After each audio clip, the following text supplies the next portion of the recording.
If you're doing this as a drummer, then you have already failed. You've lost before the game even started.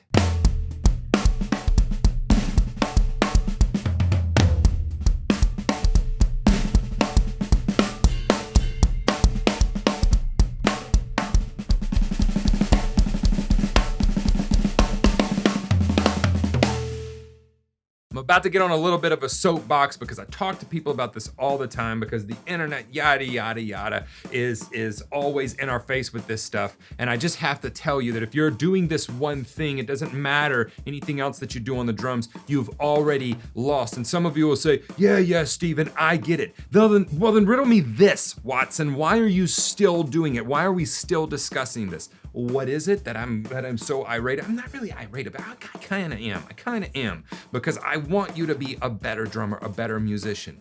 The thing is, if you are more concerned with playing the drums than you are with playing the song, you've lost.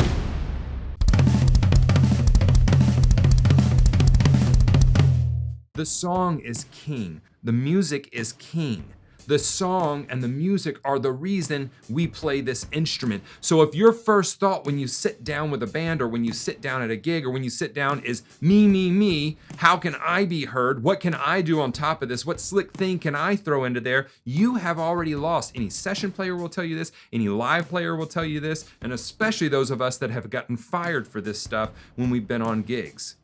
If you are more concerned with throwing your slick licks in there, the things you've been working on in your practice time that don't make any musical sense, you lose every time. Let me give you an example just so you can kind of bring this home. A conversation. Music is a language. It's a language that we learn. And if we think of it that way, we can think of communication within a song and with other musicians like a conversation. If I come to a conversation and someone sits down and I talk, and never give them a chance to speak, that's not a conversation, that's a speech. I'm giving a speech and one person's the recipient, and I guarantee you they're not enjoying it. A conversation is when two or more people sit down and share their thoughts and their viewpoints. This is a conversation. I speak a little bit and then I shut up. And they respond in the moment to what I said, and then they shut up. And then I speak and respond to what they said. If I come with all of my bullet points already printed out, and they say something, and then I go to bullet point number 2 that has zero to do with what they just said, that's not a conversation, and it seems out of context. It's the same thing whenever we're having a conversation on stage, or whether that, and it doesn't matter if it's pop music or jazz music, whatever it is. The style doesn't matter. The conversation is still going to be there. It still needs to be represented in that same way. And so if all of a sudden someone on stage says something, and then we go lick number 32 from, my practice journal, it doesn't make sense. Why doesn't it make sense? Because you're not responding in the moment. Now, should we use things that we work on our practice time? Yes, absolutely you should. Should we try to work things into our playing? Yes, but that's the part of being a musician.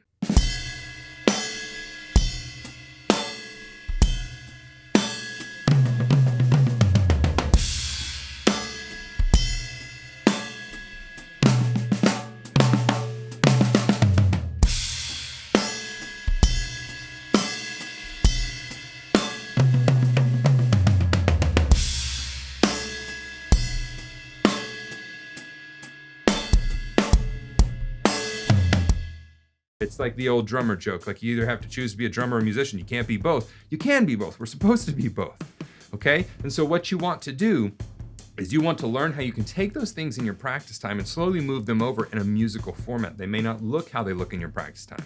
You may use it as 16th notes instead of sextuplets. You may never use that full groove, but you use this one piece of that groove. That's our job as musicians, is to figure out how we can use these words in conversation. Have you ever met a person that just learned a big word and they want to use it, and they use it out of context, and they use it incorrectly, and you're like, I don't really think that means what you think it means, Or you have to, I have to correct my kids all the time because they're coming up, they're young, they're learning, and I'm like, bro, that word doesn't make sense in that situation. Like, you would use this word instead. Good job learning the word, but it doesn't make sense in that conversation.